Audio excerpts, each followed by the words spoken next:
is Rowena. Welcome back to my channel. Before we start to a new video, please watch, like, share, and subscribe my YouTube channel. And don't forget to hit the bell para ma-notify ka sa aking mga bagong video. So, yun na nga. Today is Monday. So, Saturday and Sunday, nagkaroon ng snowstorm dito sa Saskatoon, Canada. So, yung last video ko, last na in-upload kong video, yun yung first day, yun yung dapat mag-shovel ako, pero hindi ako nakapag-shovel. Kasi nga, di ba,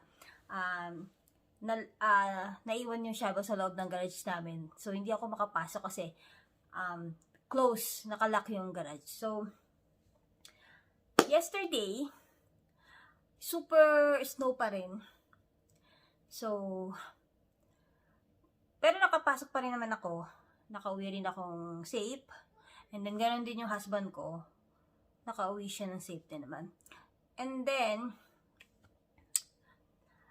Sunday night before 11 p.m., ginising ko yung asawa ko kasi papasok na siya ng work. So, graveyard shift kasi siya. So, ginising ko siya ng 10:30.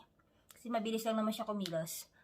So, ginising ko siya ng 10:30 para kahit pa paano makapag-shovel na rin siya doon sa garage namin. Kasi nga, nandun yung car. So, but, itong nangyari. Hindi siya nakapasok sa work. Kasi, when he opened the gate or nung inopen niya, huwag na ako mag-English. Nung inopen niya yung garage namin, pagtaas, my God, ang taas ng snow. Hanggang bewang niya daw, sabi niya. So, hindi ko na nakita kasi dito lang ako sa door namin sa deck. Tinitignan ko lang siya. So, ang ginawa niya para makalabas yung sasakyan namin. So, nag-shovel siya na nag-shovel. Sinabel niya yung labas ng garage namin. So, pinipili niya talagang lumabas. Hanggang malilate na siya. Hanggang umabot na ng 12 o'clock. 11 o'clock ang pasok niya. 12 midnight na. Hindi pa siya nakakapasok. So, shovel siya ng shovel para makalabas siya ng back alley namin. So, nung nakalabas na siya ng back alley, hindi pa rin siya nakapasok. Kasi, hindi niya na pinilit. Kasi ang dami nang nakaharang na sasakyan na tumirik or hindi na makaandar kasi nga sa kapal ng snow, sa taas ng snow. So, hindi na kinaya ng mga sasakyan. So, kahit kami, naka 4-wheel drive yung tire namin. So, hindi pa rin kinaya kasi nga, ang kapal talaga ng snow. So, ang ginawa niya, iniwan niya na lang yung sasakyan namin doon sa may gilid ng back alley. Sa may kalsada. So, safe naman kasi marami namang talaga nagpa-park outside sa house. So, after nun, hindi siya nakapasok nga. Tumawag na lang siya. Actually, maraming hindi nakapasok sa work kasi nga, as in, super lakas nung snow, sinabayan pa ng super lakas na hangin. So, alam mo yun, actually, this is for 4 years here in Saskatoon, Canada. This is the first time na-experience namin tong super, alam niyo yun, super isang bagsakan ng yelo, isang bagsakan ng snow, na may kasamang hangin na super lakas. Actually, yun yung, dahil ako bakit zero visibility dahil sa lakas ng hangin din eh. So, isa rin yun sa pahirap. At isa rin yun sa dahilan ko bakit ang kapal ng snow, nagkalat sa lahat ng parte. So, hindi na makadaan yung mga sasakyan sa kalsada, ang daming tumirik na sasakyan. Walang pinatawad ng snow kahit bago yung sasakyan mo. Wala siyang pake. So, tumirik. Yung mga ibang tao, paggising nila, yung sasakyan nila, punong-puno na ng snow, nadaganan ng snow, diba? So, kinabukasan, today, morning, hindi rin nakapasok ng asawa ko sa isa pa niyang work. Because, hindi nga madaanan yung mga kalsada. So, nag-clearing naman yung government, but, kasi nga, dahil sa kapal ng snow, hindi naman agad-agad, di ba, makiklear. So, ang ginawa ng iba, tulong-tulong, makikita mo talaga yung, yung humanity, alam mo yun, na bayanihan, na tulong-tulong, kapag may nakitang na-stock, tinutulungan kahit hindi ka kilala. So, Yun yung nakita ko dito sa Canada. So, dito sa area namin. Actually, kahit sa ibang area, may nakikita akong mga post na tinutulungan, ganyan, kahit hindi ka kilala. Tapos, and then, hindi nga siya nakapasok. So, nag-shovel siya. Shovel kami dalawa, I helped him, pero mas marami siyang sinabel. Mas marami siyang na-shovel na snow. Yun nga, ipapakita ko sa inyo ngayon yun, kung paano kami, kung ano yung ginawa namin, kung paano kami nag-shovel, and then kung gaano kataas yung snow sa harap ng bahay namin at sa aming backyard, also sa back alley ng lugar namin. So, guys, eto na, papakita ko na. Eto na. So, mag-start na kami mag-shovel sa front. Yeah.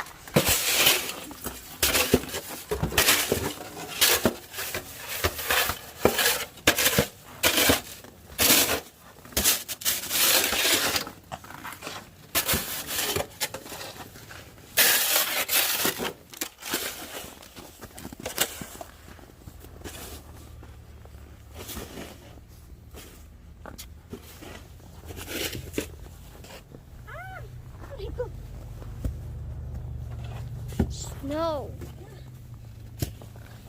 The snow's close to up. It's getting up.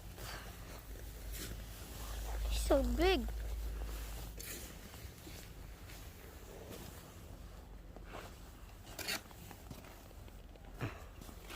See, I have a carpet right there. Carpet is right there. It's gonna be stuck. This is the big snow. That's the big rock. Not the rock. It's just the biggest thing I ever seen.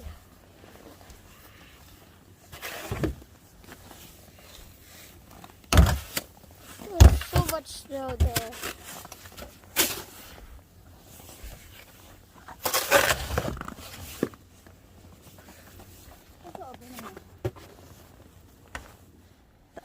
Snow. Dito sa kabilang side na.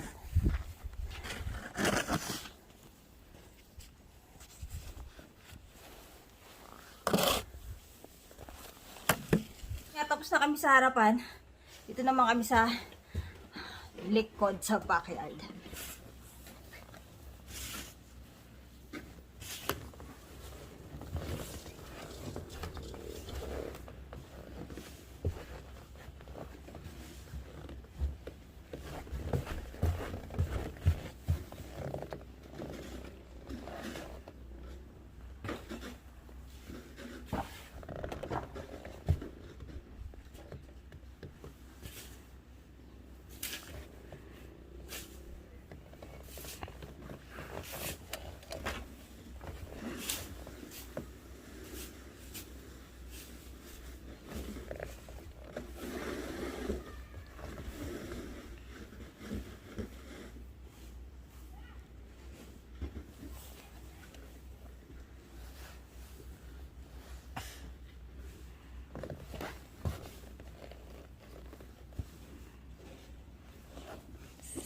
So much snow.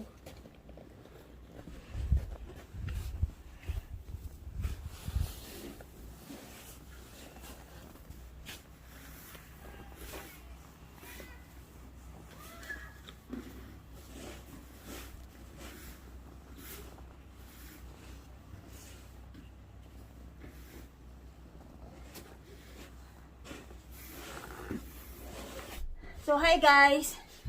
Hi everyone, I'm back. So, tapos na kami mag-shovel sa labas. And then, nagpahinga kami saglit. Ngayon, let's see. After 2 days ng snowstorm sa Saskatoon, nakapag-shovel na kami. So, papakita ko lang sa inyo kung ano yung sitwasyon sa labas. So, against the light pala ako. So, ayan.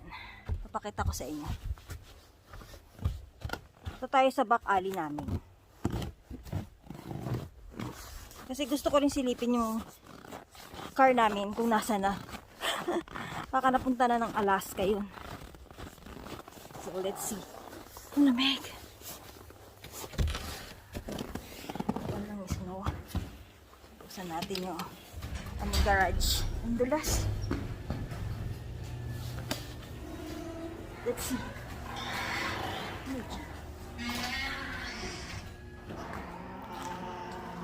So, papakita ko sa inyo.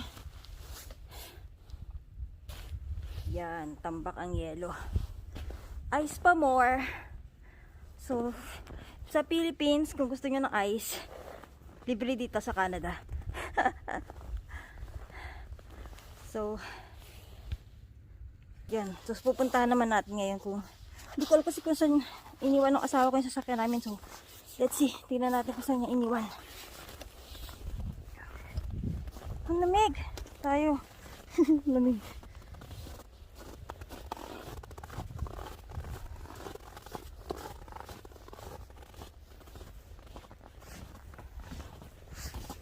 So guys, after 4 years namin dito sa Canada, ngayon lang namin to naranasan.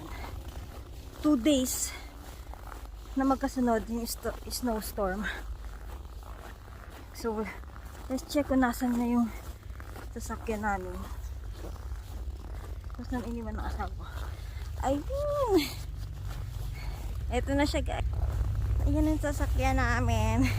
Ito niya iniwan. So, let's see. Kung wala naman siyang damage. Ang taas ng snow. So, ganyan kataas. Hindi na maka-under lahat ng sasakyan. Actually, ang daming tumirik. Ayun o. Yung car doon sa likod ng stop sign. Nakatirik yun. So, hirap. Taas ng snow. Diba? Taas. Ay, karamihan naman nag-shovel na pero yung iba tulog pa yata sila. Ito sila nag-shovel. Pero the rest dito sa back alley nag-shovel na sila. Balik tayo sa bahay namin. Tapos punta tayo sa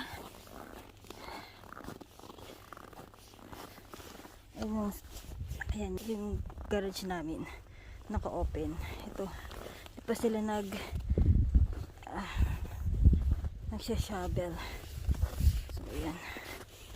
You know, taas ng snow, diba? So, ito na tayo sa aming garage.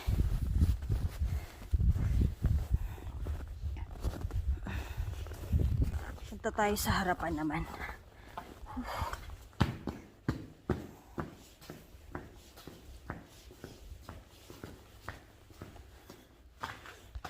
Ang dalig.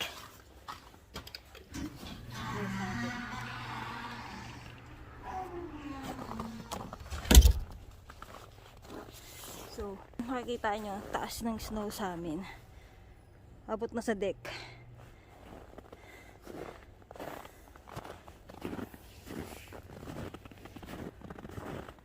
Ngayon guys, everyone, lipat naman tayo dito sa front namin. So, papakita ko sa inyo yung situation.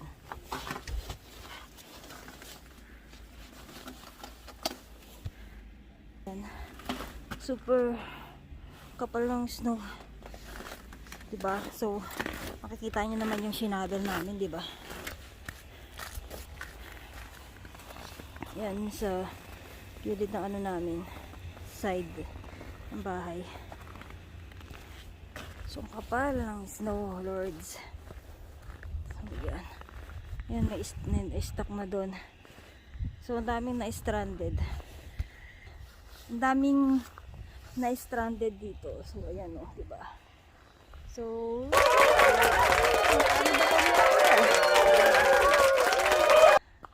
diba?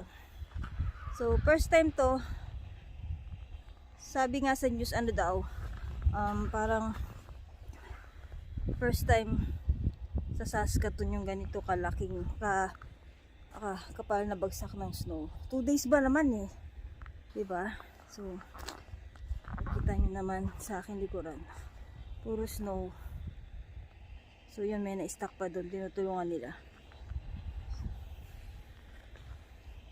So So, yan yung kalsada. Medyo na-wipe pa lang ng onte. Pero, later yata mamayang gabi, pupunta na yung mga truck para i-wipe yung mga or i-shovel ng truck yung mga snow sa highway para mas makadaan. Dami pa rin kasi hindi nakakadaan. Super. So, pasok na ako ng bahay namin. Ang lamig, guys. So, see you later. So, yun na nga. Nakita nyo na, di ba?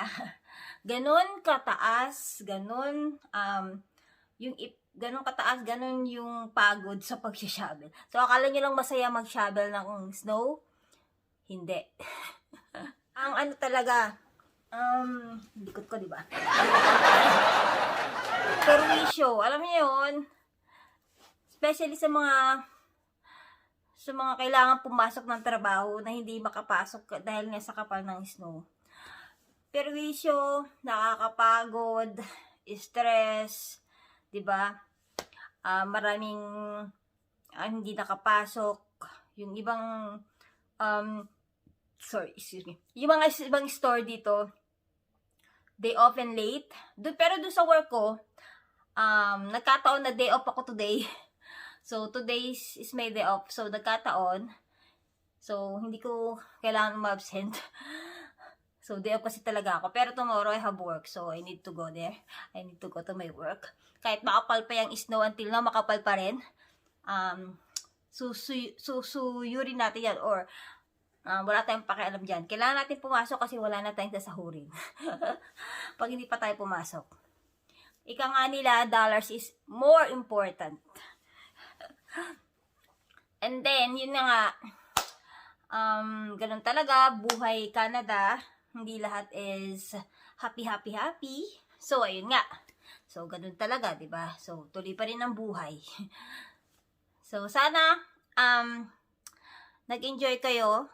Nag-enjoy kayo sa video ko. Thank you very much to sa mga nag-subscribe sa akin at sa mga magsusubscribe pa lang ng YouTube channel ko. Thank you po. And then, sana tuloy-tuloy nyo lang yung panonood ng aking YouTube channel.